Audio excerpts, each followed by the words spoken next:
ओम 150 सर्ग 51वां सर्ग। मार्ग में सुमंत्रका दुर्वासा के मुख से सुनी हुई भृगु ऋषि के शाप की कथा कहकर तथा भविष्य में होने वाली कुछ बातें बताकर दुखी लक्ष्मण को शांत करना। 1116। तब महात्मा लक्ष्मण की प्रेरणा से सुमंत्र जी दुर्वासा जी की कही हुई बात उन्हें सुनाने लगे। 1।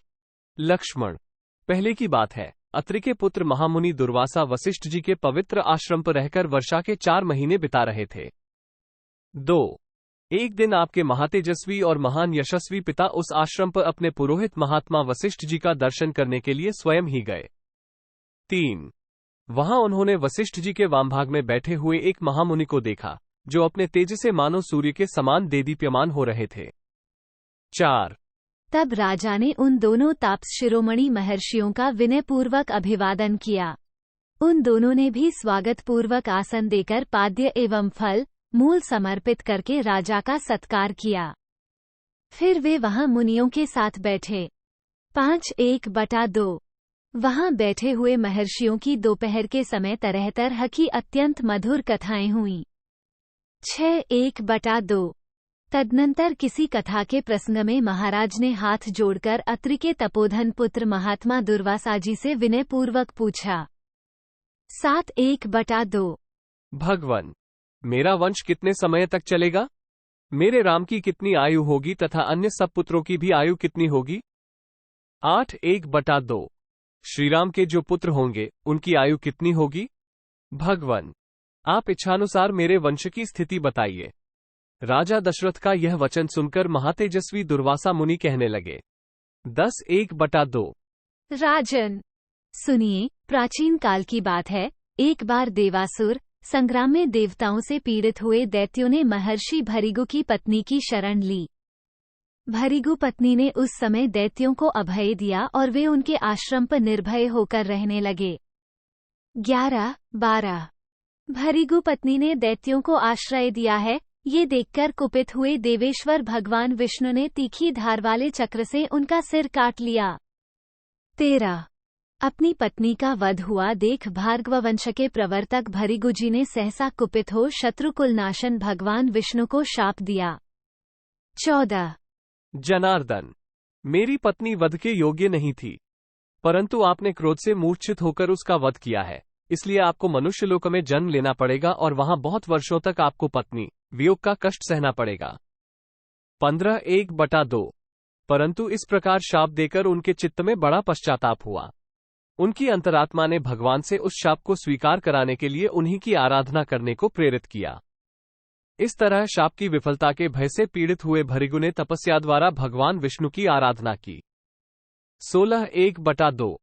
तपस्या द्वारा उनके आराधना करने पर भक्तवत्सल भगवान विष्णु ने संतुष्ट होकर कहा, महर्षि, संपूर्ण जगत का प्रिय करने के लिए मैं उस शाप को ग्रहण कर लूंगा। इस तरह पूर्वजन्म में विष्णु नामधारी वामन अवतार के समय महातेजस्वी भगवान विष्णु को भृगु ऋषि का शाप प्राप्त हुआ था। दूसरों को मान देने वाले नृपश्रेष्ठ, वे ही इस भूतल पर आकर तीनों लोकों में राम नाम से विख्यात आपके पुत्र हुए हैं। 18-19। भृगु के शाप से होने वाला पत्नी वियोग रूप जो महान फल है वह उन्हें अवश्य प्राप्त होगा। श्रीराम दीर्घकाल तक अयोध्या के राजा होकर रहेंगे। 20। उनके अनुयायी भी बहुत सुखी और धन धान्य से संपन्न होंगे। श्रीराम 11,000 वर्षों तक राज्य करके अंत में ब्रह्मलोक वैकुंठ या साकेत धाम को पधारेंगे। 21:1/2। परम दुर्जय वीर श्रीराम समृद्धिशाली अश्वमेध यज्ञों का बारंबार अनुष्ठान करके बहुत से राजवंशों की स्थापना करेंगे। श्री रघुनाथ जी को सीता के गर्भ से 2 पुत्र प्राप्त होंगे। 22-23। ये सब बातें कहकर उन महातेजस्वी महामुनि ने राजवंश के विषय में भूत और भविष्य की सारी बातें बताईं। इसके बाद वे चुप हो गए।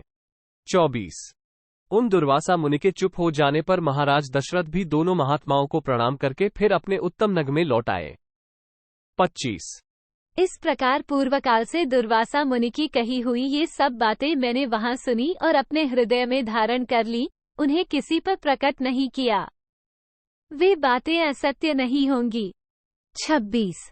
जैसा दुर्वासा मुनि का वचन है उसके अनुसार श्री रघुनाथ जी सीता के दोनों पुत्रों का अयोध्या से बाहर अभिषेक करेंगे, अयोध्या में नहीं। 27। नरश्रेष्ठ रघुनंदन। विधाता का ऐसा ही विधान होने के कारण आपको सीता तथा रघुनाथ जी के लिए संताप नहीं करना चाहिए। आप धैर्य धारण करें। 28। सूत सुमंत्र के मुख से यह अत्यंत अद्भुत बात सुनकर लक्ष्मण को अनुपम हर्ष प्राप्त हुआ। वे बोले, बहुत ठीक, बहुत ठीक। 29। मार्ग में सुमंत्र और लक्ष्मण इस प्रकार की बातें कर ही रहे थे कि सूर्य अस्ताचल को चले गए। तब उन दोनों ने केशिनी नदी के तट पर रात बिताई। 30। इत्यार्षे श्रीमद् रामायणे वाल्मीकि आदिकाव्ये उत्तरकांडे 150 सर्गः 51। इस प्रकार श्री वाल्मीकि निर्मित आर्ष रामायण आदिकाव्य के उत्तरकांड में 51वां सर्ग पूरा हुआ।